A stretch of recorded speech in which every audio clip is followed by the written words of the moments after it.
ইমাম আবু হানিফা রহমতুল্লাহ আলাইহি।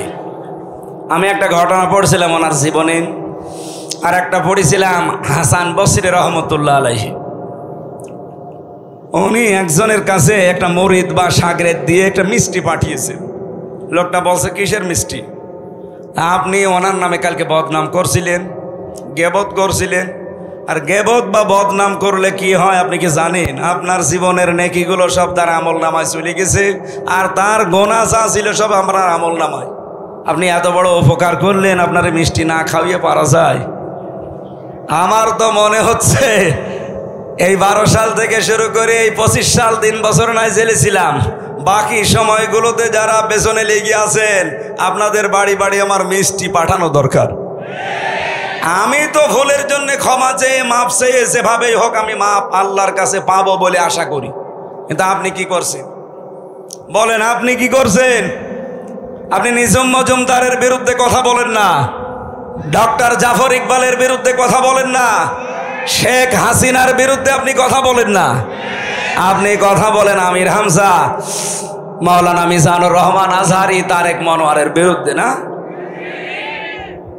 এই সমস্ত মানুষগুলোর অবদান আপনি অস্বীকার করেন। আপনি কি করেছেন ইসলামের জন্য? আপনি জমিনে কয়দিন ছিলেন বলেন তো? আমার মাজা ভেঙ্গে দিয়েছে শুধুমাত্র নবীজির আদর্শ মানার কারণে, ইসলাম মানার কারণ। আপনি কয়দিন এই কষ্ট সহ্য করেছেন বলেন? আমার মাজায় দড়ি টাঙিয়ে 11 ঘন্টা টাঙিয়ে রেখেছিল জালেমরা, 11 ঘন্টা। আমি ইশারায় নামাজ পড়েছি, পেশাব পায়খানার জন্য মাত্র 2 বার 2 মিনিট করে ছুটি দিয়েছিল। বলেন তো, মাথা নিচের দিকে পা উপরের দিকে 11 ঘন্টা এভাবে থাকা আপনি কয়দিন থেকেছেন?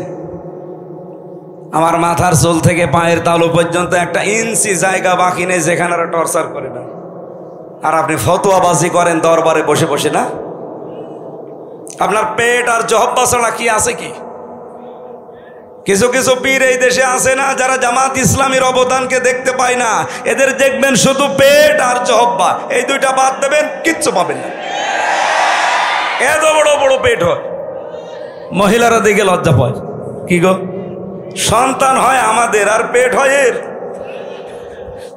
কি ভড়ি, আখেরি ভড়ি। আমার মনে হয় এখানে নজরুল ভাই, ঠিক আছে আপনি বসেন বসেন বসেন।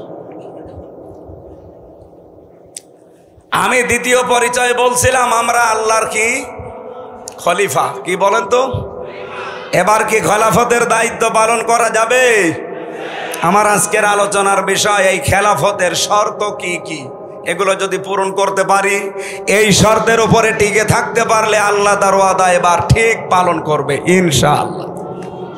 3 নম্বরে আমাদের আরেকটা পরিচয় আছে, সর্বোচ্চ পরিচয়। কি বলেন তো? আমরা আল্লাহর গোলাম। এটা অনেকেই বলতে চায় না, বলে আমি অমুক পীরের গোলাম। ওর কোন জায়গায় মারবেন বলেন তো? ওয়াইন কুনতুম ফি রাইবিম মিম্মা নাযালনা আলা আবদিনা ফাতু বিসূরাতিম মিন মিসলি। আল্লাহ পাক বলেন, এ কোরআন আমি আমার যে বান্দার উপরে নাজিল করেছি, এখানে কি বলেছে যে এটা আমি নাজিল করেছি এমন কোন বড় কোন বিষয় দিয়ে? আলা আবদিহি, আমার বান্দার উপরে। কোরআন শরীফ পড়ে আমি পেয়েছি আল্লাহর কাছে সব চাইতে প্রিয় নাম আব্দুন বা আব্দুল্লাহ। নবীজিকে আল্লাহ এই নামটা ধরে পুরা কোরআনে বহু জায়গায় ডাক দিয়েছেন। তাবারাকাল্লাযী নাযালাল ফুরকানা আলা আবদিহি লিয়াকুনা লিল আলামিনা নাযীরা। বলেন আল্লাহু আকবার। আপনাকে মানুষ হওয়া সহজ, খলিফার দায়িত্ব পালন করা সহজ, কিন্তু আব্দুন বা গোলাম হওয়া অত সহজ না।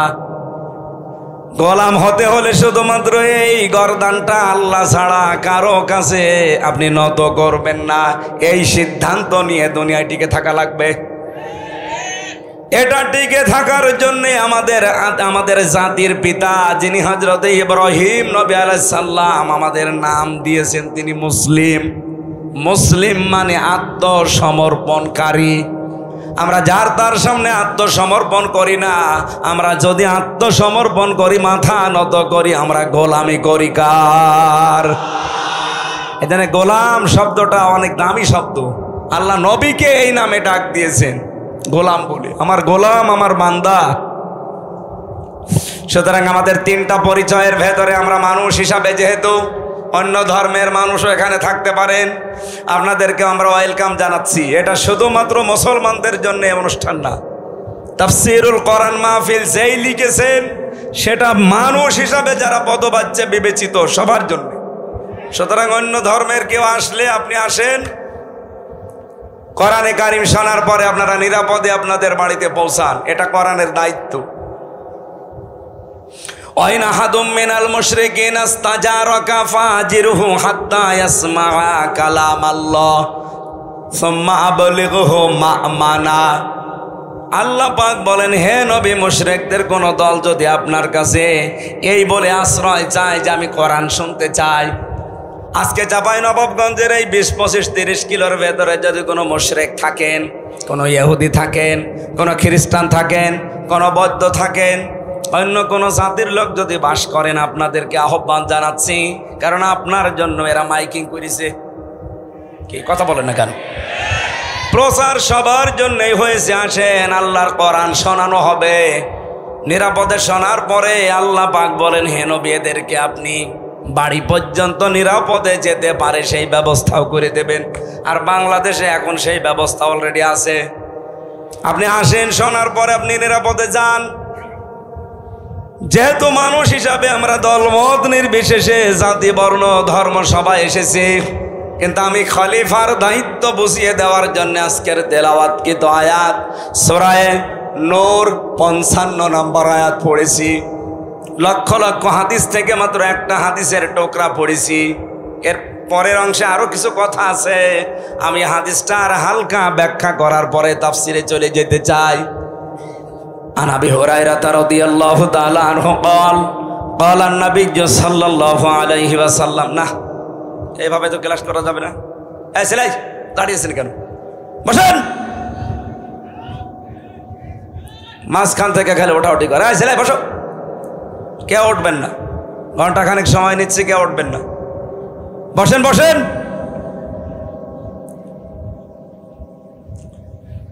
হযরত আবু হুরায়রা বর্ণনা করেন, বিশ্ব নবী জানিয়েছেন, ইয়াকালু লিসাহিবিল কোরআন, কিয়ামতের দিন সাহেবে কোরআন যারা, সাহেব কোরআন কারা? এই যে আজ যারা কোরআনে কারিমের সাথে সম্পৃক্ত হওয়ার জন্য বসে আছেন, আপনারা সাহেবে কোরআন, কোরআন শোনার জন্যে, জানার জন্যে, বোঝার জন্যে যারা চেষ্টা চালাচ্ছেন।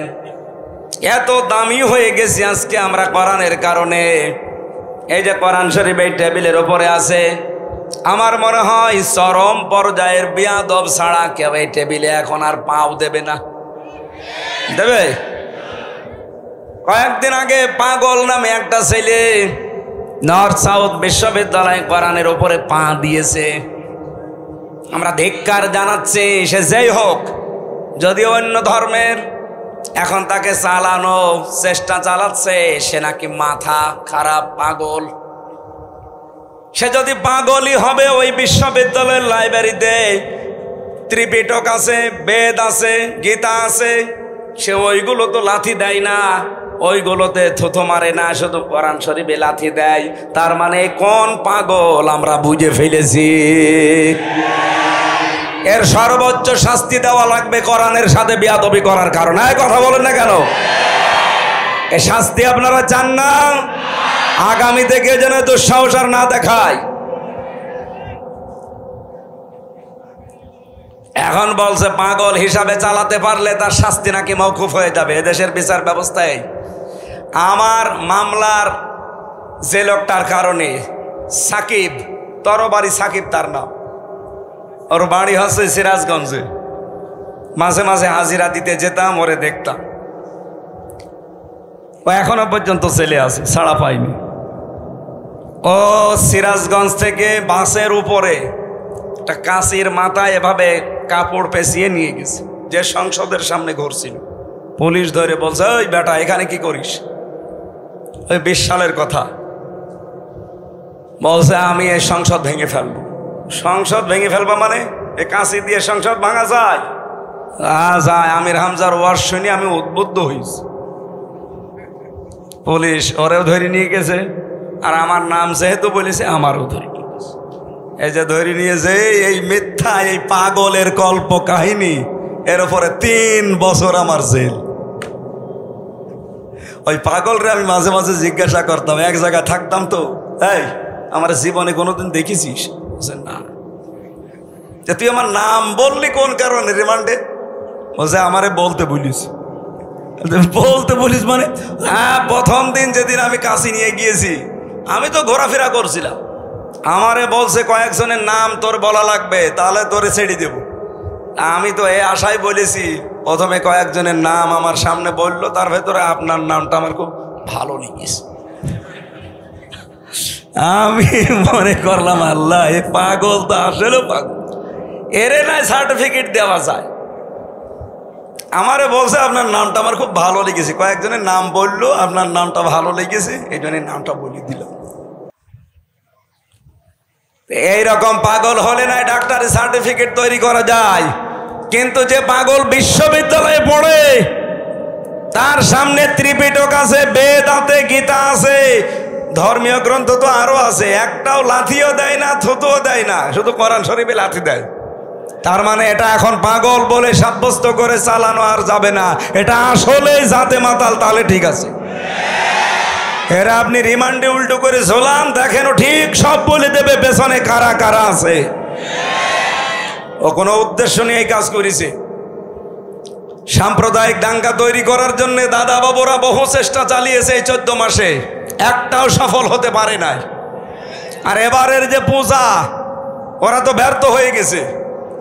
বহু চেষ্টা চালিয়েছিল এই পূজা এবার একটা ঝামেলা তৈরি করতে, কিন্তু ইসলামপন্থী মানুষেরা এই দেশে এমন একটা শান্ত পরিবেশ তৈরি করে দিয়েছে। বিশেষ করে আমিরে জামাত ডক্টর শফিকুর রহমান, তার এক কথায় এই দেশের হাজার লক্ষ মানুষেরা সব নিস্তব্ধ হয়ে গেছে। তিনি জানিয়েছিলেন এই দেশের মসজিদ যদি পাহারা দেওয়া না লাগে, মন্দিরও পাহারা দেওয়া লাগবে না। এই কথা বলেন, বলে নাই? লক্ষ লক্ষ মসজিদ এই দেশে পাহারা দেওয়া লাগে না, রাত দিন পড়ে থাকে। মন্দির পাহারা দেওয়া লাগবে কোন কারণে? তার কথায় উদ্বুদ্ধ হয়ে দল মত জাতি বর্ণ ধর্ম নির্বিশেষে সবাই মনে হচ্ছে পাহারাদার হয়ে গেছে। এবার দাদাদের সব চক্রান্ত ব্যর্থ হয়ে গেছে। হিন্দুদের কাছে আমি জিজ্ঞাসা করেছি, আমার কুষ্টিয়াতে আমার আসনে বহু হিন্দু আছে, সেদিন 100 হিন্দু এসে বলছে এবারের ভোট সব দাড়ি পাল্লাই দেব। অথচ জীবনে ওরা আমার শুধু টেলিভিশনে দেখেছে, মোবাইলে সরাসরি দেখি নাই। ওই দিনই আমার দেখি, আমারে বলছে হুজুর মাওলানা, যেভাবে এবার ধর্মীয় অনুষ্ঠান পালন করতে পেরেছি, ওপরওয়ালার শুকরিয়া আদায় করছি। ওপরওয়ালা মানে কে? আমরা যদিও আল্লাহ বলে, তো আল্লাহ বলে না, বলে উপরওয়ালা। আমার সামনে তো আর দেবতা, এই মূর্তি, এগুলোর নাম বলতে পারছে না, বলছে উপরওয়ালা, ধন্যবাদ দেওয়া দরকার। খুব সুন্দরভাবে এবার পালন করতে পেরেছি। এই 54 বছরও আমরা এভাবে পারি না। জোরে বলেন আলহামদুলিল্লাহ। এটা বিশ্বের বিবেক যারা, মোড়ল যারা, এটা শুনতে পান না? আমার কুষ্টিয়ার ঘটনা। সাম্প্রদায়িক সম্প্রীতি নেই বলে বাংলাদেশে। কোন মুনাফিক এই কথা বাইরের দেশে ছড়ায় যে বাংলাদেশে সাম্প্রদায়িক সম্প্রীতি নেই? পৃথিবীর ভেতরে এটা রোল মডেল। আমি তো ভারতের বহু প্রদেশ ঘুরেছি, মুসলমানেরা গরু জবাই করলে জহব্বা কেটে ফেলেছে, এমনও আছে মুসলমানদের। এই কথা বলেন না কেন? বাংলাদেশে আপনি তাকান, অন্য ধর্মের যারা আছে, আমরা যেহেতু নবীর হাদিস 100% বিশ্বাস করি, এই সংখ্যালঘু যা আমরা বলি না, তারা নিজেরাই বলে আমরা সংখ্যালঘু। আমরা বলি এই দেশে আপনারা কেউ সংখ্যালঘু নেই, আমরা যেমন আপনারাও তেমন। তারা যেহেতু বলে, এই হিসাবে বলছি, সংখ্যালঘু কোনো মানুষ যদি কিয়ামতের দিন নবীজি নিজে এই সংখ্যালঘু মানুষদের পক্ষে দাঁড়িয়ে এই সংখ্যাগরিষ্ঠ যদি অত্যাচার করে তাদের ওপরে, উনি ওই সংখ্যালঘুদের পক্ষে দাঁড়াবেন, আমাদের বিপক্ষে দাঁড়াবেন। আমাদের নবীর হাদিস সেই হিসাবে এই দেশে এখন আমরা যেহেতু ইসলাম মেনে চলার একটা পরিবেশ তৈরি করতে যাচ্ছি। আমরাও গ্যারান্টি দিতে পারি। সেদিন আমি দাদা, ওনার নাম ওই যে হিন্দু বৌদ্ধ খ্রিস্টান ঐক্য পরিষদের সেক্রেটারি, রাজবাড়িতে বাড়ি, সারা বাংলাদেশের মহাসচিব, কি জানো না, গোবিন্দ চন্দ্র পরামানিক, নাম শোনেননি? ওনার সাথে দেখা হয়েছিল। বলছে এই দেশে যদি এবার ইসলাম ক্ষমতায় আসে, উনি নাম ধরেই বললো আমার সামনে, বলছে জামাত ইসলামী যদি আসে, এই দেশে যত ধর্মের লোক আছে সবচাইতে বেশি নিরাপদে থাকতে পারবে। বিশ্বের মডলরা গোবিন্দ চন্দ্র পরামানিকের কথা একটু শোনেন, সে একজন হিন্দু মানুষ। এই জন্য যারা ধর্মীয় গ্রন্থের উপরে আঘাত, ডক্টর মিজানুর রহমান আজহারি হাফিজাহুল্লাহ এ জেলায় একবার এসেছিলেন না, তাকে নিয়ে আমি কয়েকজনের কথা শুনলাম। তারা একেবারে খেয়ে দিয়ে লেগেছে মাথায় কাপড় বেঁধে, মুফাসসিরে কোরআন দুইজনই এমন এমন ফতোয়াবাজি আরম্ভ করেছে দুইজন মিলে। এই মিজান আজহারি আসার কারণে চাঁপাইনবাবগঞ্জের নাকি প্রত্যেক বাড়ি থেকে চাউল ডাউল কালেকশন করা হয়েছে। এমন কোনো বাড়ি ঘর নেই, দোকানপাট নেই যেখানে চাঁদাবাজি করা হয়নি। আরে ভাই, আপনার মতো চাঁদাবাজি করতেছে কি পাথর মেরে আমি মানুষ মেরে ফেলি? কোরআন প্রচারের দায়িত্ব যেমন আমার, যেই লোকটা 5টা টাকা দিচ্ছে তারও দায়িত্ব এটা। সে হয়তো সরাসরি ভাবে আসতে পারে না, টাকা দিয়ে সাহায্য করে, এই কথা বলেন না কেন? আর আপনি এইটাকে আপনার মতো চাঁদাবাজি হিসাবে চালিয়ে দিচ্ছেন। কোথায় চাঁদা কোরআনের জন্য দান করা আর কোথায় চাঁদাবাজি করা? এ আকাশ আর পাতালের চাইতেও বেশি ফারাক না? নিজেদের অপরাধগুলো ঢাকতে তারা এই উল্টাপাল্টা কথা সামনে নিয়ে আসে। মানুষ এখন আর পাগল নেই, কারণ এটা তো আর আগস্টের 5 তারিখের আগে না, এখন অক্টোবরের 9 তারিখ চলছে। এই কথা বলেন, 54 বছরে বহু কিছু খাওয়িয়েছেন, এখন আর খাওয়াতে পারবেন না, কারণ এখন শুধু মানুষ না, এখন আমরা আল্লাহর খলিফা। এই খেলাফতের শর্ত কি? খলিফা হতে হলে কি কি করা লাগবে, ওই কথাগুলো আজকে শুনে যাবেন তো নাকি? কোরআন দিয়ে বলবো আমি ইনশাআল্লাহ। কিয়ামতের দিনে সাহেবে কোরআন যারা, নবীজি বলেন, আল্লাহ নিজে বলবেন ইকরা, পড়ো, আর তাকি, উপরে ওঠো, অরত্তিল, কিভাবে পড়বা? তার তিলের সাথে পড়ো, কামা কংতা তো রত্তিল ফের দুনিয়া, যেভাবে দুনিয়ায় পড়তে। ও চাঁপাইবাসী, এটা রেকর্ড হচ্ছে, সারা বাংলাদেশের মানুষকে আমি জানাতে চাই, কোরআনে কারিম যদি কিয়ামতের দিন পড়ে পড়ে উপরে উঠতে চান, তার মানে 6666টা আয়াত আমরা অনেকেই জানি, এটা প্রসিদ্ধ। 6236টা আয়াত, এটা বিশুদ্ধ। যেটাই ধরেন সেটাই ঠিক আছে। কিয়ামতের দিন যদি এততলা বিল্ডিং এর উপরে থাকতে চান, আপনি দুনিয়াতে কোরআন পড়বেন ওইভাবে। কিভাবে? আল্লাহর নবী দিয়েছেন রত্তিল। পড়া কোরআনে আপনি 3টা শব্দ পাবেন কোরআন পড়ার ব্যাপারে, করা, রতালা আর তালাওয়া। 3টা শব্দের ব্যাখ্যা করতে গিয়ে আমি পেয়েছি 4টা অর্থ। কোন মানুষ যদি কোরআন পড়তে চায়, সে যেন শুদ্ধ করে পড়ে তার তিলের সাথে। ওয়ারাতিলিল কোরআনা তারতিলা। আমি আশা করব আজকে থেকে সিদ্ধান্ত নিয়ে যাবেন, এই রমজান আসার আগে আপনি তার তিলের সাথে শুদ্ধ করে কোরআন পড়া শিখবেন। এই দাবি আমি করতে পারি কিনা বলেন তো? যারা যারা পারেন না তারা হাত তোলেন। লিল্লাহে তাকবীর।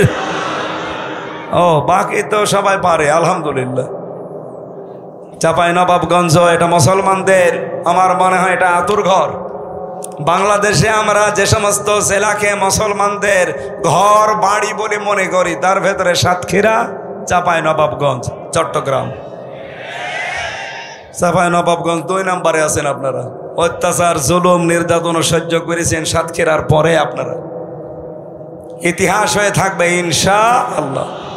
তাহলে এই দাবি আপনারা আশা করছি রমজান আসার আগে পূরণ করবেন। দ্বিতীয় নম্বরে, কোরআনে কারিম শুধু পড়লে হবে না, তার তিলের সাথে পড়ার 4টা যে শর্ত বলছে, এটা আমি বানিয়ে বলছি না, ইবনে মাসউদ থেকে বর্ণিত। নবীজি জানিয়েছেন, কোরআনে কারিমকে কেউ যদি হক আদায় করে পড়তে চায়, আল্লাযীনা আতাইনাহুমুল কিতাবা ইয়াতলুনাহু হাক্কা তিলাওয়াতি। সূরা বাকারার 221 নম্বর আয়াতের প্রথম অংশে আছে, আমি এই কোরআন যাদেরকে দিয়েছি তারা এর হক আদায় করে তেলাওয়াত করে। উলাইকা ইউমিনুনা বিহি, এরা আমার কোরআনে বিশ্বাসী। ওয়া ইয়াকফুর বিহি ফাউলাইকা হুমুল খাসিরুন। এখানে হক আদায় করে যদি কেউ না পড়ে কোরআন, আল্লাহ বলেন তারা কোরআন বিশ্বাস করে না, এই মানুষগুলো ক্ষতিগ্রস্ত। বলেন নাউজুবিল্লাহ। এ পর্যন্ত আমার মনে হয় আপনি আয়াত শোনার পরে কিছু বোঝেননি, এবার বুঝবেন। এদিকে তাকান। আল্লাহ যে হাক্কা তিলাওয়াতি দিয়েছেন, হক আদায় করে তেলাওয়াত। আমি হক আদায় করে তেলাওয়াতের ব্যাখ্যা যতগুলো তাফসির মিলিয়েছি, ফি জিলালিল কোরআনে আমার কাছে সবচাইতে বেশি পারফেক্ট মনে হয়েছে। সাইয়্যিদ কুতুব রহমতুল্লাহ আলাইহি তিনি বলেন, কেউ যদি কোরআন হক আদায় করে পড়তে চায়, সে যেন তেলাওয়াত করে থেমে থেমে শুদ্ধ করে স্পষ্টভাবে, যেটা আমি আপনাদের আহ্বান জানালাম। 2 নম্বরে শুধু পড়লে হবে না, এটাকে আপনাকে বোঝার চেষ্টা করা লাগবে। কি কথা বুঝতেছে? আপনি দেখবেন সূরা হিজরের 87 নম্বর আয়াতটা একটু বাড়ি দে। ওয়ালাকাদ আতাইনাকা সাবআম মিনাল মাসানি ওয়াল কুরআনাল আযীম। বলেন আল্লাহু আকবার। আল্লাহ বলেন, অবশ্যই আমি হে নবী আপনার কাছে 7টা আয়াত বিশিষ্ট একটা কোরআন দিয়েছি। এটা পূর্ণ পাঠ করা লাগে। এই যে বারবার আপনাকে কোরআন পাঠ করা লাগে কেন জানেন? এই মহান কোরআনকে, এই 7 আয়াত বিশিষ্ট সূরাকে আমরা সূরা ফাতিহা বলে ডাকি। কেন বারবার এটা পড়া লাগে?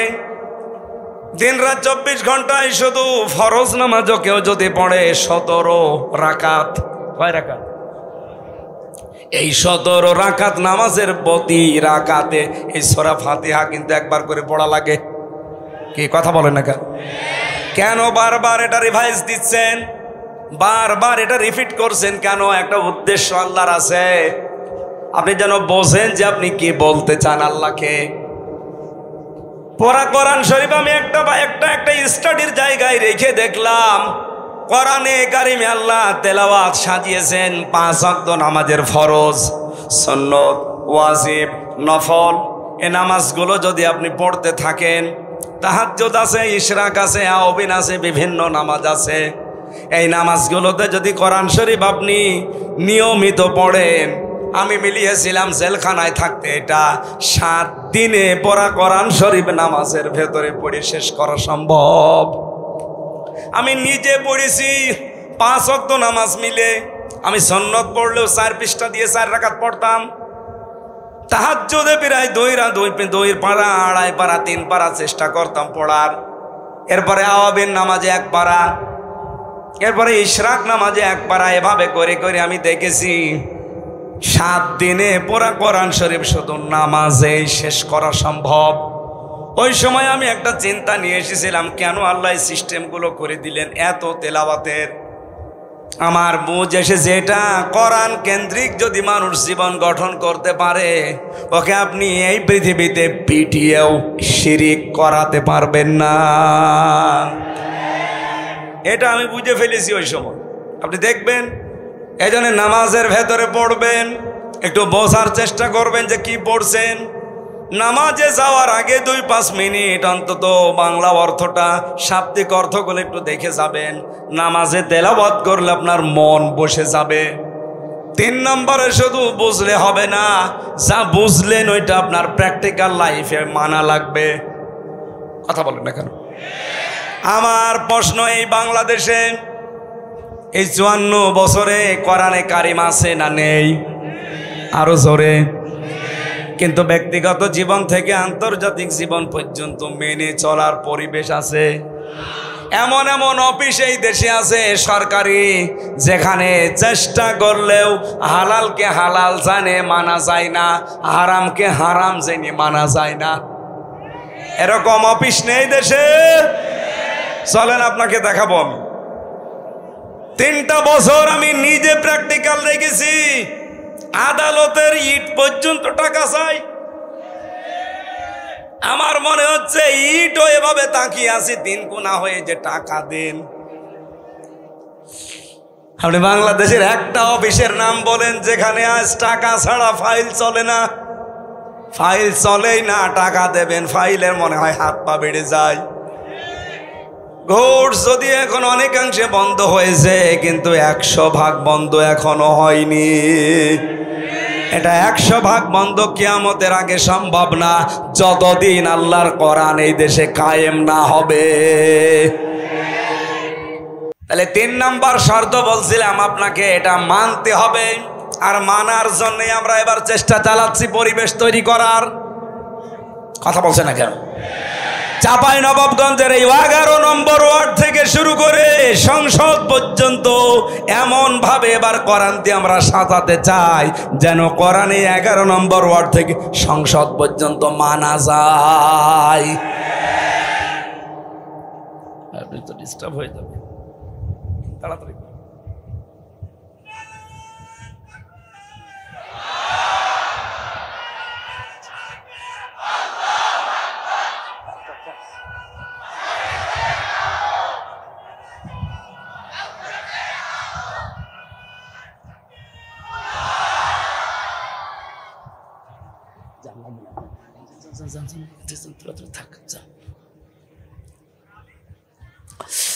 চাপাই বাসে 4 নাম্বারটা বলছিলাম, এই পৃথিবীর ময়দানে কোরআন যেন মানুষ মানতে পারে সেই ব্যবস্থা করে দিতে হবে। এই 4টা বিষয় যারা মেনে চলে তারা কোরআন হক আদায় করে পড়ে। আল্লাহর ভাষায় এরাই মাত্র কোরআনে বিশ্বাসী। এবার আপনি নিজের সাথে আয়াতটা মিলান, বাংলাদেশে কোরআনে বিশ্বাসী মানুষ কেমন পাবেন? আজ কত মানুষ কোরআনের রেফারেন্স দেয় সংসদে দাঁড়িয়ে, অথচ এই 4টার একটাও মানে না। আমি নিজে তাকে প্রমাণ করবো, আসেন। আপনি যদি আমার সামনে শুদ্ধ করে কোরআনে কারিমের একটা সূরা পড়তে পারেন, আপনাকে আমি মিষ্টি খাওয়াবো। অথচ রেফারেন্স দিচ্ছে কোরআনের, মনে হচ্ছে আল্লামা হয়ে গেছে। স্বামী আর স্ত্রী বানিয়েছে কোন মিস্ত্রি? 1 নাম্বার তো পেলাম না। 2 নাম্বারে কোরআনে কারিম বুঝবে, শুধু আয়াত পড়ে লাকুম দীনুকুম ওয়ালিয়া দীন, লা ইকরাহা ফিদ্দীন, অথচ আয়াতের বাংলা অর্থও যদি সঠিকভাবে বলতে পারে আমি মিষ্টি খাওয়াবো। বাংলাটাও পারে না। একটা আয়াতের কমপক্ষে আমি 33টা করে অর্থ পেয়েছি, আমার এই মোবাইলে আছে। কয়টা বলতে পারবেন আপনি? লা ইকরাহা ফিদ্দীন, দিনের ব্যাপারে বাড়াবাড়ি নেই। লাকুম দীনুকুম ওয়ালিয়া দীন, তোমার ধর্ম তোমার, আমার ধর্ম আমার। এটা কি বুঝেছেন আপনি? 33টা অর্থ করা লাগবে এক একটা আয়াতের। আপনি আন্দাজে একটা আয়াত পড়ে বাংলা অর্থ জানা নেই, আগা নেই, মাথা নেই বলে দিলেন। কোন আয়াত থেকে রেফারেন্স দিতে হলে কমপক্ষে উসুলে তাফসিরের মূল নীতি হচ্ছে তার আগের আয়াত পরের আয়াতের সাথে সম্পর্ক আগে বলা লাগে। যারা আলেম আছে জিজ্ঞাসা করেন তো, উসুলে তাফসিরের মূল নীতি 15টা, এর 9 নাম্বার নীতি হচ্ছে আগের আয়াত পরের আয়াতের সাথে রিলেটেড কি আছে এটা আপনাকে আগে জানা লাগবে। আপনি কোন কারণে লাকুম দীনুকুম ওয়ালিয়া দীন ফতোয়া দিতে যান? এদেশে বহু মানুষ এই ফতোয়া দিতে গিয়ে ধরা খেয়েছে। হাসিনাও একবার বলেছিল লাকুম দীনুকুম ওয়ালিয়া দীন, রাহুল বুখারী। এটা বলে নাই, আয়াত পড়ছে কোরআনের, দলিল দিচ্ছে বুখারীর। 3 নাম্বারটাও নেই, আপনি মেনেও চলেন না। আপনার 3.5 হাত বডির ভেতরে ইসলাম নেই। কথা বলেন না কেন? আপনি তাকান, তার 3.5 হাত বডির ভেতরে ইসলাম আছে, তার পরিবারে ইসলাম আছে, তার স্ত্রী দেখলে শয়তান পর্যন্ত লজ্জা পায়। একটা বউ হইল, বউ দেশে মানুষের নেই। চাঁপাইনবাবগঞ্জের জন্য বদনাম একটা, কি বউ গো, আমি নিচে নামলাম না। আবার তারা ভুল ধরে জামাত ইসলামী বাংলাদেশের আদর্শ নিয়ে। আপনার তো আদর্শই নেই। জামাত ইসলামী বাংলাদেশের যে আদর্শ আছে এই জন্যই তারা টিকে আছে। আপনার তো আদর্শই নেই। আপনি কি নিয়ে মানে যে তর্ক বিতর্ক করেন, কি নিয়ে করেন? আপনার আদর্শ আছে? বলেন তো আপনি কি আদর্শের উপরে আছে? আপনার আদর্শ চাঁদাবাজি করে। একটা আদর্শ হইল? আপনার আদর্শ পাথর দিয়ে মানুষ হত্যা করা একটা আদর্শ হইল? যারা এইভাবে চাপাবাজি করে গলাবাজি করে চালিয়ে চলে যাচ্ছেন, আমি বাংলায় বলছি, আপনার কাছে কোনো আদর্শ নেই। কারণ আপনি যার আদর্শ মানেন সেই লোকটাও সঠিক না। এই পৃথিবীতে আমরা যার আদর্শ মানি তিনি সঠিক। মুহাম্মাদুর রাসূলুল্লাহ তিনি সঠিক ছিলেন, তাকে আল্লাহ নিজে পরিচালিত করত। তাছাড়া বাংলাদেশে আর যাদের আদর্শ আপনারা কেউ মেনে চলে আবার বুক ফুলিয়ে বলেন আমি অমকের সৈনিক, আপনারও নেতাই তো ঠিক নেই। তার যে 70 বছরের জীবন, এই গ্যারান্টি কেউ দিতে পারবে যে জীবনে কোনোদিন জেনা করিনি, কোনোদিন জীবনে একটা মিথ্যা কথা বলিনি? এক কথা বলেন না কেন? তা আমরা যারা আদর্শ প্রচার করি, কায়েম করতে চাই, গ্যারান্টি আমরা দিতে পারি ওয়া ইন্নাকা লাআলা খুলুকিন আযীম। এমন মহান চরিত্র আল্লাহ তাকে দিয়েছে, কিয়ামত পর্যন্ত কুল কিনারা করে পাবেন না যে কি আদর্শ তার ভেতরে আল্লাহ দিয়েছে। আযীম শব্দ আল্লাহ কাউকে দেয়নি, মুহাম্মদ রাসূলুল্লাহকে দিয়েছে। আর এক জায়গায় দিয়েছেন আল কোরআন আল আযীম। ওইটা কিছুক্ষণ আগে সূরা হিজরের 87 নম্বর আয়াত পড়লাম। কোরআনকে আল্লাহ আযীম বলেছেন, আর মুহাম্মদ রাসূলুল্লাহর আদর্শকে আল্লাহ আযীম বলেছেন। সুবহানাল্লাহ বলতে পারেন নাই? এজন্যই চাপাবাজি গলাবাজি বাদ দেন। আমরা চাপাবাজি করছি, গলাবাজি করছি, আমাদের একটা আদর্শ আছে। আর আপনারা যারা এগুলো করেন একটারও কোনো আদর্শ নেই। আপনার যা ভালো লাগে করতে পারেন। আপনার রাগ হবে আমি জানি, আপনার রাগ দেখার জন্য আমি আসি না, আমি সঠিকটা তুলে ধরলাম। যারা এই কথাগুলো আমাদের উপরে দোষ চাপিয়ে দিতে চান উল্টাপাল্টা, পেছনের দিকে আর যেতে চাই না, এখন আমরা এই দেশকে সামনের দিকে নিয়ে যেতে চাই। 4 নাম্বারটাও আপনারা চেষ্টা করেন না, কিন্তু আমরা চেষ্টা করছি। আমরা চাই নিজে শুধু মানব না, মানুষ যেন মানতে পারে সেই ব্যবস্থা করে দিতে চাই। কামা কুনতা তুরাত্তিলু ফিদ দুনিয়া, এইভাবে করে আমরা যেহেতু পড়ছি, কিয়ামতের দিন আমরা এই হক আদায় করে পড়তে পারবো। অরাত্তিল অরতাকি, পড়বো আর উপরে উঠতে থাকবো। ফাইন্না মানসিলাকা ইনদা আখিরি আয়াতিন তাকরাউহা, নবীজি বলেন পড়তে পড়তে যেখানে পড়া শেষ হয়ে যাবে ওই জায়গায় আল্লাহ তোমার স্থান দেবে। জোরে বলেন সুবহানাল্লাহ। এই হাদিসটা আমি সহ যারা এসেছি প্রত্যেকের জীবনে আল্লাহ যেন মানার তৌফিক দেন। সূরা নূর 55 নম্বর আয়াত। এখানে 64টা আয়াত আছে, মাত্র একটা আয়াত পড়েছি। আমার আলোচনার বিষয়, আমরা যে আল্লাহর খলিফা, এই খেলাফতের দায়িত্ব পালন করতে হলে কি কি শর্ত মানা লাগবে সেইগুলো। আল্লাহ রাব্বুল আলামিন বলেন, এদিকে তাকান ভাই, না হচ্ছে না ক্লাস, এভাবে হবে না। আপনি এখানে আসলেন কেন? হ্যাঁ, যান যান, চলে যান। এই তাড়াতাড়ি যান, তাড়াতাড়ি যান। আপনার যে শরীর, ওরে বাবা, এ তো মনে হচ্ছে জবাই করলে 2 গ্রাম খানা হয়ে যাবে। না, ওইরকম স্বাস্থ্য দরকার। আমার তো শেষ করে দিয়েছে। হাসিনার ওপরে এমনি রাগ হয় আমার, এই কারণে আমার কণ্ঠও শেষ করে দিয়েছে, তেঁতুল খাবিয়ে খাবিয়ে, যৌবন তেঁতুল খাবিয়ে শেষ করে দিয়েছে। এমনকি আমার এই কণ্ঠটাও নষ্ট করে দিয়েছে তেঁতুল খাবিয়ে। প্রত্যেক খাবারে খালি আমার তেঁতুল দিত। খেলে খান, না খেলে না খেয়ে মরে যান। কারণ ওই ফাঁসির কন্ডেম ছেলে কেউ দেখারও কেউ নেই, বলারও কেউ নেই। ওই শয়তানদের যা বলতো ওরা তাই করত। আর কপালটাও আমার খারাপ। কারারক্ষের দায়িত্বে যেই কয়টা পেয়েছিলাম, 100টার ভেতরে আমার মনে হয় 90টাই সব মালায়ন। মালায়ন তো বলা ঠিক না, হিন্দু। দেবদুলাল, সুব্রত বালা, আশিক কুমার, চয়ন ঘোষ, আমি নাম মুখস্থ করে ফেলেছি। বলেন তো, যাদের নাম বলছে সব তো আল্লাহর ওলি নাকি? মাইকে জ্বর বাড়িয়ে দিন, গলা ভেঙে যাচ্ছে, রিভাব দিয়ে দিন।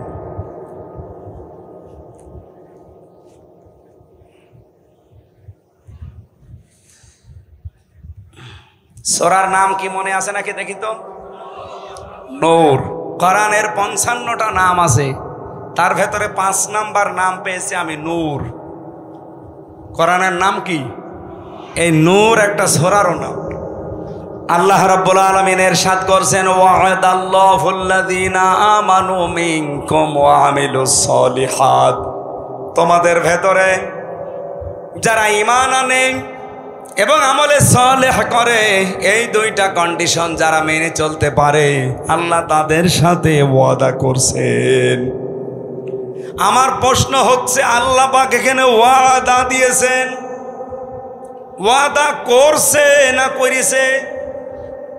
এটা মাঝি অতীতের শব্দ, আল্লাহ ওয়াদা করে ফেলেছেন।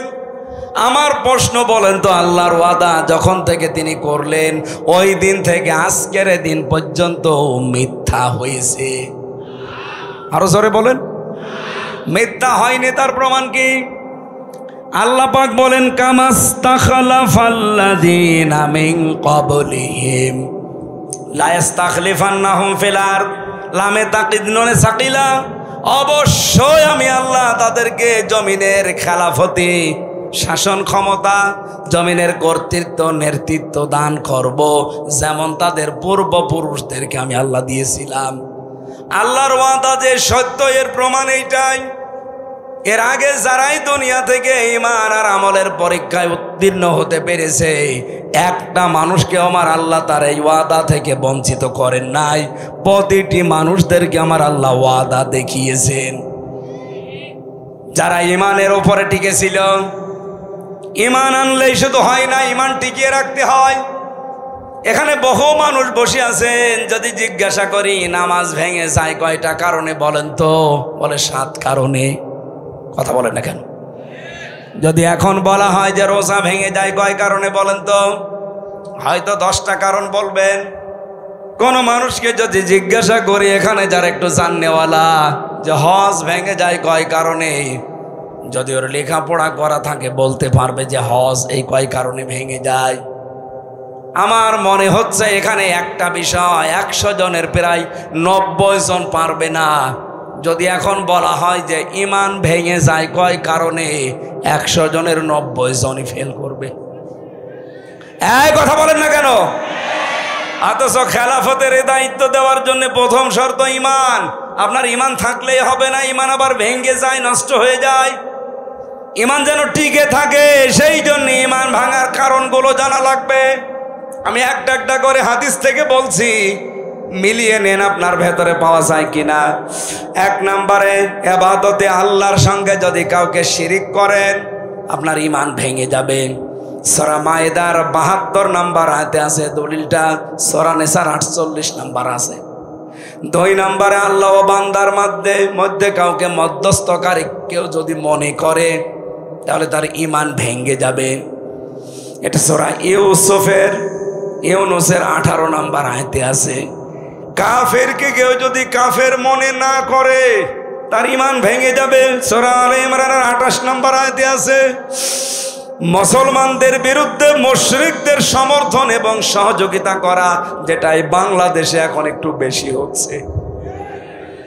অনেকেই শেয়ার পাওয়ার জন্য ঈমানের ধার ধারছেন না, দাদারা যা বলছে ও তাই করছে। আমি নাম না নিয়ে বললাম, আপনি দেখেন, এটার সহযোগিতা করলে আপনার ঈমান ভেঙে যাবে। সূরা মায়েদার 51 নম্বর আয়াতে আছে, সূরা তাওবার 23 নম্বর আয়াতে আছে। জাদু শিক্ষা করা এবং শেখানো, আপনার ঈমান ভেঙে যাবে। সূরা বাকারার 102 নম্বর আয়াতে আছে। দিনের কোন বিধানকে নিয়ে যদি কেউ ঠাট্টা বিদ্রুপ মস্কারা করে, তার ঈমান ভেঙে যাবে। সূরা তাওবার 65-66 নম্বর আয়াতে আছে। দিন ইসলাম থেকে কেউ যদি মুখ ফিরিয়ে অন্য দিনের দিকে একটু মুখ ঘুরিয়ে নেয়, এটা সূরা সাজদার 22 নম্বর আয়াতে আছে। কাউকে দিন শরীয়তের ঊর্ধ্বে যদি কেউ মনে করে, তার ঈমান ভেঙে যায়। সূরা মায়েদার 3 নম্বর আয়াতে আছে। রাসূলুল্লাহর ফয়সালার তুলনায় অন্য কারো ফয়সালাকে কেউ যদি উত্তম মনে করে, এটা সূরা নিসার 65 নম্বর আয়াতে আছে। মুহাম্মদ রাসূলুল্লাহর আনিত বিধানকে কেউ যদি অপছন্দ করে, এটা আছে সূরা মুহাম্মদের 9 নম্বর আয়াতে এবং সূরা নিসার 65 নম্বর আয়াতে। এই দলিলগুলো আমি যা বললাম বাড়িতে রেকর্ড করে ফেলেছেন, একটু মিলিয়ে দেখবেন আপনার ঈমান আছে না গেছে। কোরআনে কারীম জানাচ্ছে ওয়ামিনান নাসি মাইয়াকুলু আমান্না বিল্লাহি ওয়া বিল ইয়াউমিল আখিরি ওয়া মা হুম বিমুমিনিন। মানুষের ভেতরে অনেক মানুষ এমন আছে বলে আল্লাহ তোমাকে বিশ্বাস করি, কিয়ামত হবে তাও বিশ্বাস করি। আল্লাহ বলেন ওয়া মা হুম বিমুমিনিন, এরা কিন্তু মুমিন না। তাহলে কথাটা কি? কথা হচ্ছে এই কথা যা বললো এটা তার মুখের কথা, এটা তার মনের কথা না। এরকম পাবলিক দেশে নেই, বলেন বলেন। সুতরাং আমাদের ইমানের উপরে টিকে থাকতে হলে ইমান ভাঙার কারণগুলো জানার দরকার। আশা করছে 10টা আপনি মুখস্থ করে নেবেন বাড়িতে। আমি আয়াত নাম্বারগুলো বলে দিয়েছি, কারণও 10টা বলেছি। রেকর্ড যদি করে থাকেন মিলিয়ে মিলিয়ে দেখবেন আপনার ইমান আছে না চলে গেছে। একটা বই লিখেছিলাম এই বিষয় নিয়ে, ইমান আনার পদ্ধতি, মুসলমান কখন কাফের হয়ে যায়। 120 পৃষ্ঠা লিখেছিলাম। এটা মনে হয় গাড়িতে এখন আর রাজশাহী থেকে এটা পাবলিশ করে। যদি এটা কোনো জায়গায় পান দেখবেন আপনার ইমান আমার মনে হয় এখন আর থাকার মতো না। কারণ কর্মকাণ্ড এবং যে কাজ কর্মার বিশ্বাস আমরা দেখাচ্ছি এটা ইমান থাকার মতো না। 2 নম্বরে ওয়ামিলুস সালিহাত, তারা ভালো ভালো কাজ করবে। এইবার আমার প্রশ্ন, এদিকে তাকান। যতগুলো ডিকশনারি আমি পড়েছি দেখেছি, এখানে আলেম যারা আছে কেউ কি বলতে পারবেন যে সালেহ মানে শুধুমাত্র নেক সৎ? এখন আধুনিক ব্যাখ্যাগুলো বের হচ্ছে, আপনি দেখেন সালেহ মানে যোগ্য। সালেহ মানে কি? যোগ্য। যারা ঈমান আনার পরে যারা যোগ্য হবে, যারা নিজেদেরকে যোগ্যতা সম্পন্ন করে গড়ে তুলবে তাকওয়ার ভিত্তিতে, এই মানুষগুলোর সাথে আমার আল্লাহর ওয়াদা হচ্ছে জমিনের শাসন ক্ষমতা আল্লাহ তাদেরকে দেবে। আয়াতটা পড়ার পরে আমি মিলিয়েছি, বাংলাদেশ জামাত ইসলামীতে এই মানুষগুলো এখন তৈরি হয়ে গেছে। আপনি রাগ করলেও এটা সঠিক কথা। আপনি দেখেন ইউনিয়ন থেকে 11 নম্বর ওয়ার্ড কাউন্সিল থেকে শুরু করে সংসদ পর্যন্ত, এমনকি আন্তর্জাতিক লেভেল পর্যন্ত চালাতে যত যোগ্যতা সম্পন্ন, সৎ এবং সততা সম্পন্ন মানুষ দরকার সব সেক্টরে জামাত ইসলামীর আছে। এই জন্য আমেরিকার মতো খ্রিস্টান রাষ্ট্র তারা আজ বলতে বাধ্য হচ্ছে যে বাংলাদেশ জামাত ইসলামীকে এই দেশে আমরা 5 কারণে ক্ষমতায় দেখতে চাই। 5টা কারণে। তার 1 নাম্বার কারণ, তারা যত মানুষ দায়িত্বে আছে সবগুলো তারা সৎ, ভদ্র এবং যোগ্য। 3টা কথা তারা লিখেছে, সৎ, ভদ্র এবং যোগ্য। তাদের সাথে কথা বলা যায়। এদেশে তো 73টা দল আছে, কোনো দলের নাম তো বললো না। আরো 4টা আছে, আমি বাদ দিলাম। প্রথমটায় দেখেন তো একটা খ্রিস্টান এই সার্টিফিকেট দিচ্ছে যে জামাত ইসলামী বাংলাদেশ রাষ্ট্র ক্ষমতায় যাওয়া দরকার 5 কারণে। তার 1 নাম্বার, এরা যত মানুষ আছে এই দেশে নেতা সব যোগ্য, সৎ এবং ভদ্র। সুবহানাল্লাহ বলতে পারেন নাই? 1500 বছর আগে নবীজিকে আবু জেহেল যেমন বলেছিল আল আমিন আস সাদিক, আমার মনে হচ্ছে এই খ্রিস্টানরা এখন এই দেশের একামতে দিনের কর্মীদেরকে সেই সার্টিফিকেট দিচ্ছে। এই জন্য এবার আমরা এই আয়াতটা পড়ার পরে বিশ্বাস করতে পারছি, কারণ জমিনে আল্লাহ খেলাফতি কিছু কিছু কারণে দেয়। তার 1 নাম্বার কারণ, যখন আল্লাহ দেখে জমিনে এই মানুষগুলো সবচাইতে বেশি অত্যাচারিত হচ্ছে, এই অত্যাচারের বদলা হিসাবে তাদেরকে শাসন ক্ষমতায় বসিয়ে দেয়। এটা আছে সূরা কাসাসের 5 এবং 6 নম্বর আয়াত। অনুরিদু আন্না মুন্না আলাল্লাযিনা ইসতাদআফু ফিল আরদ। আমি আল্লাহ একটা ইচ্ছা করলাম, ফেরাউন যাদেরকে জমিনে দুর্বল করে রাখতে চেয়েছিল জুলুম অত্যাচার নির্যাতন করে, অনাজালাহুম আইম্মাতান, আমি চাইলাম তাদেরকে জমিনের নেতৃত্ব কর্তৃত্ব দিয়ে নেতা বানিয়ে দিতে। আল্লাহ নেতা বানিয়ে দিচ্ছে না, অনাজালাহুমুল ওয়ারিসিন, এবং এই জমিনের শাসন ক্ষমতা বিশেষ করে ওয়ারিস তাদেরকে বানিয়ে দেব। এতটুকু আল্লাহ শেষ করে দেননি। অনুমাক্কিনা লাহুম ফিল আরদ, তাদেরকে আমি জমিনের কর্তৃত্ব দান করব, শাসন ক্ষমতায় বসিয়ে দেব। কেন বসাবো? অনুরিয়া ফিরাউনা ওয়া হামানা ও জুনুদাহুমা, আমি ফেরাউন, হামান আর তার লোকজনকে দেখাতে চাই। মিনহুম মা কানু ইয়াহজারুন, তাদেরকে সবচাইতে বেশি ভয় যারা পেত ওই মানুষগুলোকে আমি আল্লাহ রাষ্ট্র ক্ষমতায় বসাতে চাই। বাংলাদেশ জামাত ইসলামীকে এই দেশের জালেম রাম আর বামরা এই 54 বছর সবচাইতে বেশি ভয় পেয়েছে। অন্য কোন দলকে এত ভয় পেয়েছে কারোর ওপর অত্যাচার এভাবে হয়নি। এদের ওপর অত্যাচার করেছে একটাই মাত্র কারণ তারা বুঝে ফেলেছে যে এরা সম্ভাবনা একেবারে কাছাকাছি। এই জন্য আমাদের উচিত হচ্ছে এই আয়াতটার কিছু আবেগ আছে। রব্বুল আলামিন বলেন এর প্রথম আবেগ কি? আমি আল্লাহ কি করবো জানো? ওয়ালা ইউবাদদিলান্নাহুম ওয়ালা ইউমাক্কিনান্নাহুম দীনাহুমুল্লাযী ইরতাদালাহুম, তোমাদের জন্য আমি যেই দিনকে পছন্দ করি ওই দিন আমি তোমাদের ওই জমিনে কায়েম করে দেব। কথা থেকে খেয়াল করেন, ওয়ালা ইউমাক্কিনান্না লাহুম, লামে তাকিদ নুনে সাকিলা, দীনাহুমুল্লাযী ইরতাদালাহুম, তোমাদের জন্য যেই দিন আমি পছন্দ করেছি ওই দিন আমি ওই জায়গায় কায়েম করব। তার নাম কি? হ্যাঁ, কথা বলেন। আয়াত আমি 100% বিশ্বাস করি। এই হিসাবে বাংলাদেশে এবার ইসলাম কায়েম হবেই, হয় আপনাকে নিয়ে নয় আপনাকে বাদ দিয়ে। আপনি যদি আসতে চান চলে আসেন, আপনাকে নিয়েই কায়েম হবে।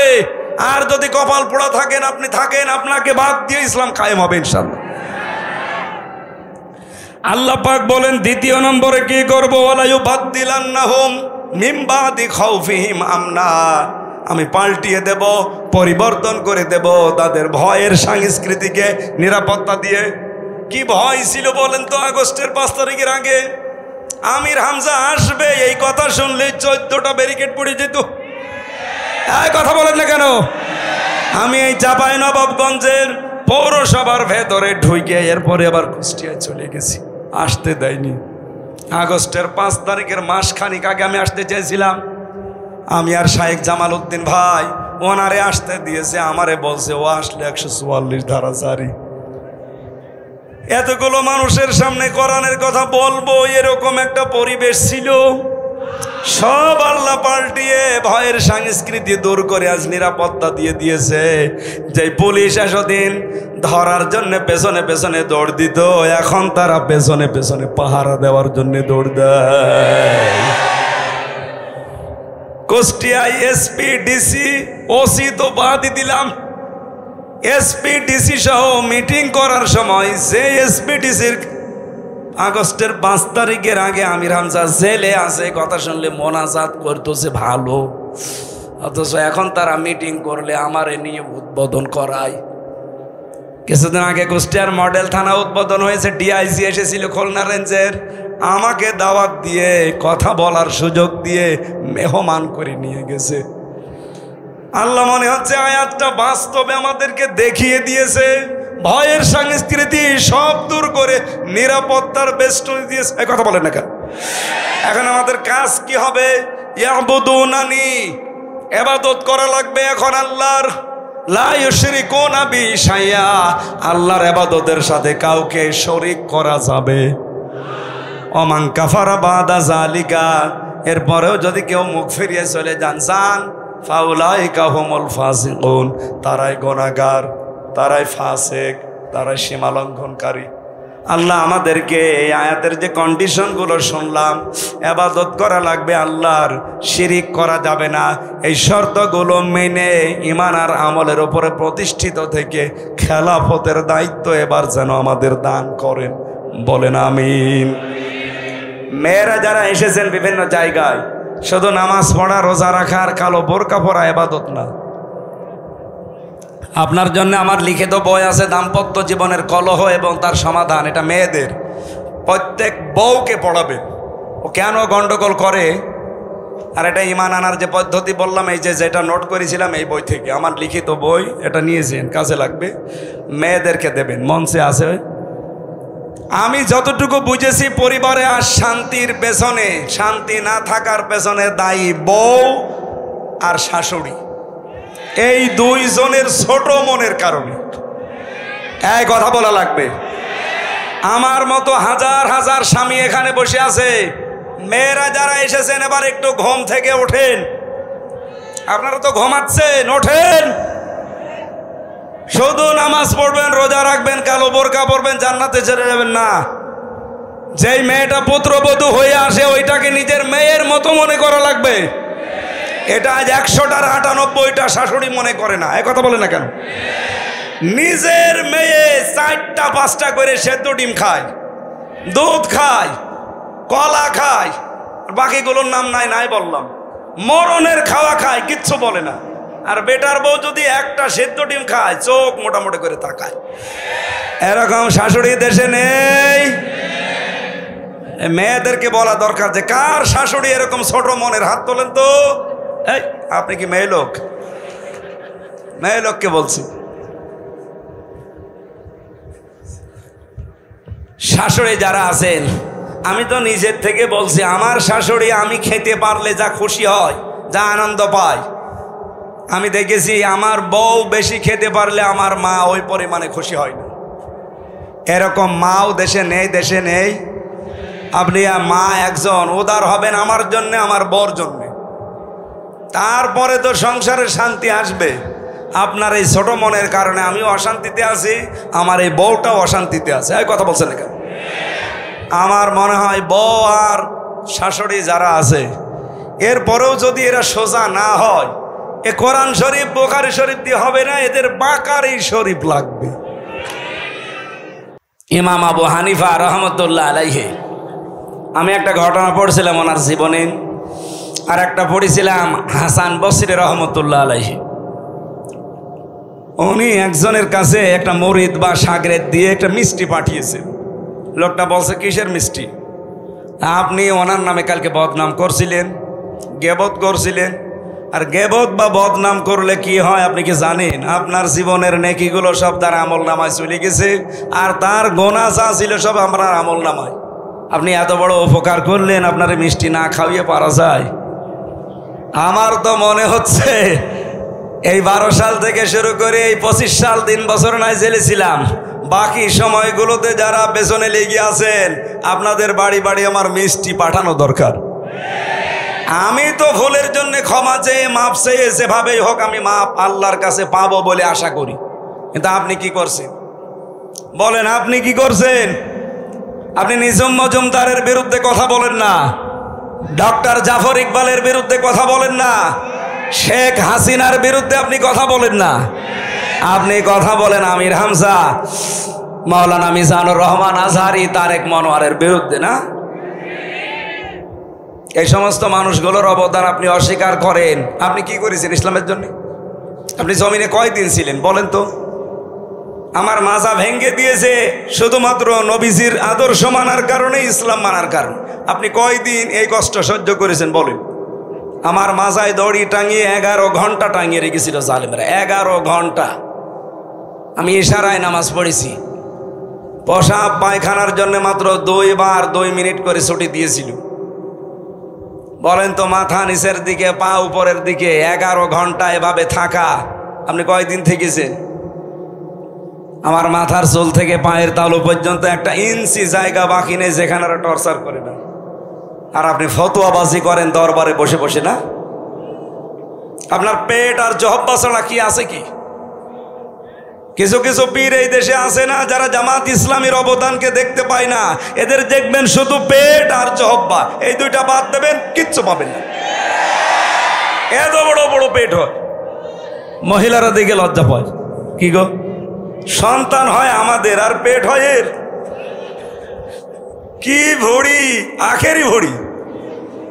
আমার মনে হয় এখানে নজরুল ভাই, ঠিক আছে আপনি বসেন বসেন বসেন। আমি দ্বিতীয় পরিচয় বলছিলাম, আমরা আল্লাহর কি খলিফা। কি বলেন তো? এবার কি খেলাফতের দায়িত্ব পালন করা যাবে? আমার আজকের আলোচনার বিষয় এই খেলাফতের শর্ত কি কি, এগুলো যদি পূরণ করতে পারি, এই শর্তের উপরে টিকে থাকতে পারলে আল্লাহ তার ওয়াদা এবার ঠিক পালন করবে ইনশাআল্লাহ। 3 নম্বরে আমাদের আরেকটা পরিচয় আছে, সর্বোচ্চ পরিচয়। কি বলেন তো? আমরা আল্লাহর গোলাম। এটা অনেকেই বলতে চায় না, বলে আমি অমুক পীরের গোলাম। ওর কোন জায়গায় মারবেন বলেন তো? ওয়াইন কুনতুম ফি রাইবিম মিম্মা নাযালনা আলা আবদিনা ফাতু বিসূরাতিম মিন মিসলি। আল্লাহ পাক বলেন, এ কোরআন আমি আমার যে বান্দার উপরে নাজিল করেছি, এখানে কি বলেছে যে এটা আমি নাজিল করেছি এমন কোন বড় কোন বিষয় দিয়ে? আলা আবদিহি, আমার বান্দার উপরে কোরআন শরীফ পড়ে আমি পেয়েছি আল্লাহর কাছে সব চাইতে প্রিয় নাম আব্দুন বা আব্দুল্লাহ। নবীজিকে আল্লাহ এই নামটা ধরে পুরা কোরআনে বহু জায়গায় ডাক দিয়েছেন। তাবারাকাল্লাযী নাযালাল ফুরকানা আলা আবদিহি লিয়াকুনা লিল আলামিনা নাযীরা। বলেন আল্লাহু আকবার। আপনাকে মানুষ হওয়া সহজ, খলিফার দায়িত্ব পালন করা সহজ, কিন্তু আব্দুন বা গোলাম হওয়া অত সহজ না। গোলাম হতে হলে শুধুমাত্র এই গর্দানটা আল্লাহ ছাড়া কারো কাছে আপনি নত করবেন না, এই সিদ্ধান্ত নিয়ে দুনিয়ায় টিকে থাকা লাগবে। এটা টিকে থাকার জন্য আমাদের জাতির পিতা যিনি হযরত ইব্রাহিম নবী আলাইহিস সালাম আমাদের নাম দিয়েছেন, তিনি মুসলিম। মুসলিম মানে আত্মসমর্পণকারী। আমরা যার তার সামনে আত্মসমর্পণ করি না। আমরা যদি আত্মসমর্পণ করি, মাথা নত করি, আমরা গোলামি করি কার? এখানে গোলাম শব্দটা অনেক দামি শব্দ। আল্লাহ নবীকে এই নামে ডাক দিয়েছেন, গোলাম বলে, আমার গোলাম, আমার বান্দা। সুতরাং আমাদের তিনটা পরিচয়ের ভেতরে আমরা মানুষ হিসাবে, যেহেতু অন্য ধর্মের মানুষও এখানে থাকতে পারেন, আপনাদেরকে আমরা ওয়েলকাম জানাচ্ছি। এটা শুধুমাত্র মুসলমানদের জন্য অনুষ্ঠান না। তাফসীরুল কোরআন মাহফিল যেই লিখেছেন সেটা মানুষ হিসাবে যারা পদবাচ্য বিবেচিত সবার জন্য। সুতরাং অন্য ধর্মের কেউ আসলে আপনি আসেন, কোরআনে কারিম শোনার পরে আপনারা নিরাপদে আপনাদের বাড়িতে পৌঁছান, এটা কোরআনের দায়িত্ব। ওয়াইন আহাদুম মিনাল মুশরিকিনা ইসতাজারাকা ফাজিরহু হাত্তা ইয়াসমাআ কালামাল্লাহ সুম্মা আবলিগহু মা'মানা। আল্লাহ পাক বলেন, হে নবী, মুশরিকদের কোন দল যদি আপনার কাছে এই বলে আশ্রয় চায় যে আমি কোরআন শুনতে চাই, আজকে চাঁপাইনবাবগঞ্জের এই 20-25-30 কিলোর ভেতরে যদি কোনো মুশরিক থাকেন, কোনো ইহুদি থাকেন, কোনো খ্রিস্টান থাকেন, কোনো বৌদ্ধ থাকেন, অন্য কোনো জাতির লোক যদি বাস করেন, আপনাদেরকে আহ্বান জানাচ্ছি, কারণ আপনার জন্য এরা মাইকিং করেছে। কি কথা বলেন না কেন? প্রচার সবার জন্যই হয়েছে। আসেন, আল্লাহর কোরআন শোনানো হবে। নিরাপদে শোনার পরে আল্লাহ পাক বলেন, হে নবী, এদেরকে আপনি বাড়ি পর্যন্ত নিরাপদে যেতে পারে সেই ব্যবস্থাও করে দেবেন। আর বাংলাদেশে এখন সেই ব্যবস্থা অলরেডি আছে। আপনি আসেন, শোনার পরে আপনি নিরাপদে যান। যেহেতু মানুষ হিসাবে আমরা দলমত নির্বিশেষে, জাতি, বর্ণ, ধর্ম সবাই এসেছি, কিন্তু আমি খলিফার দায়িত্ব বুঝিয়ে দেওয়ার জন্য আজকের তেলাওয়াতকৃত আয়াত সূরা নূর 55 নম্বর আয়াত পড়েছি। লক্ষ লক্ষ হাদিস থেকে মাত্র একটা হাদিসের টুকরা পড়েছি। এর পরের অংশে আরো কিছু কথা আছে, আমি হাদিসটার হালকা ব্যাখ্যা করার পরে তাফসিরে চলে যেতে চাই। আন আবি হুরায়রা রাদিয়াল্লাহু তাআলা আনহু قال قال النبي সাল্লাল্লাহু আলাইহি ওয়াসাল্লাম। না, এইভাবে তো ক্লাস করা যাবে না। এই ছেলে, দাঁড়িয়েছেন কেন? বসেন। মাঝখান থেকে খেলে ওঠাউঠি করে। এই ছেলে, বসো। কেউ উঠবেন না, ঘন্টাখানেক সময় নিচ্ছে, কেউ উঠবেন না। বসেন বসেন।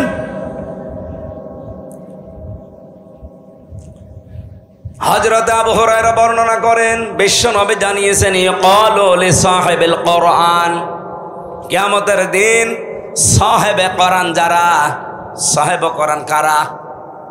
এই যে আজ যারা কোরআনে কারিমের সাথে সম্পৃক্ত হওয়ার জন্য বসে আছেন, আপনারা সাহেবে কোরআন, কোরআন শোনার জন্যে, জানার জন্যে, বোঝার জন্যে যারা চেষ্টা চালাচ্ছেন।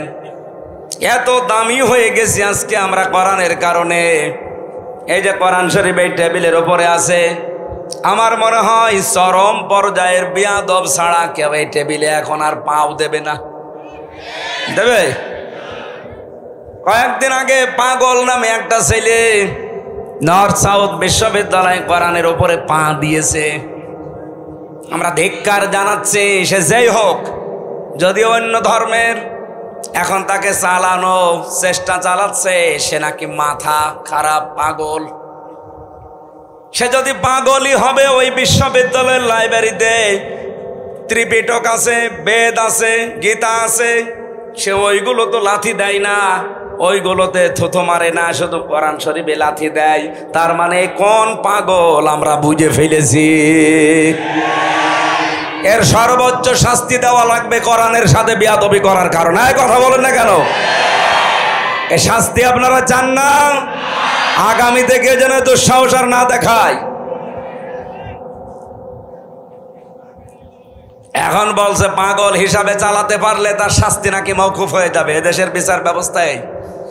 আমার মামলার যে লোকটার কারণে, সাকিব, তরবারি সাকিব তার নাম, ওর বাড়ি হচ্ছে সিরাজগঞ্জে। মাঝে মাঝে হাজিরা দিতে যেতাম, ওরে দেখতাম। ও এখনো পর্যন্ত ছেলে আছে, ছাড়া পাইনি। ও সিরাজগঞ্জ থেকে বাসের উপরে একটা কাঁচির মাথায় এভাবে কাপড় পেঁচিয়ে নিয়ে গেছে, যে সংসদের সামনে ঘুরছিল। পুলিশ ধরে বলছে, ওই বেটা এখানে কি করিস? ওই 20 সালের কথা। বলছে আমি এই সংসদ ভেঙে ফেলবো। সংসদ ভেঙে ফেলবো মানে? এ কাঁচি দিয়ে সংসদ ভাঙা যায়? যায়। আমির হামজার ওয়াজ শুনে আমি উদ্বুদ্ধ হয়েছি। পুলিশ ওরেও ধরে নিয়ে গেছে, আর আমার নাম যেহেতু বলেছে আমারও ধরে নিয়ে গেছে। এই যে ধরে নিয়েছে, এই মিথ্যা, এই পাগলের কল্প কাহিনী, এর উপরে 3 বছর আমার জেল। ওই পাগলরে আমি মাঝে মাঝে জিজ্ঞাসা করতাম, এক জায়গায় থাকতাম তো, এই আমার জীবনে কোনোদিন দেখেছিস? না। তুই আমার নাম বললি কোন কারণে রিমান্ডে? বলছে আমারে বলতে বলিস। বলতে বলিস মানে? হ্যাঁ, প্রথম দিন যেদিন আমি কাশি নিয়ে গিয়েছি, আমি তো ঘোরাফেরা করছিলাম, আমারে বলছে কয়েকজনের নাম তোর বলা লাগবে, তাহলে তোরে ছেড়ে দেব। আমি তো এই আশায় বলেছি। প্রথমে কয়েকজনের নাম আমার সামনে বললো, তার ভেতরে আপনার নামটা আমার খুব ভালো লেগেছে। আমি মনে করলাম, আল্লাহ, এ পাগল তো আসলে পাগল, এরে নাই সার্টিফিকেট দেওয়া যায়। আমারে বলছে আপনার নামটা আমার খুব ভালো লেগেছে, কয়েকজনের নাম বললো, আপনার নামটা ভালো লেগেছে, এই জন্য নামটা বলে দিলাম।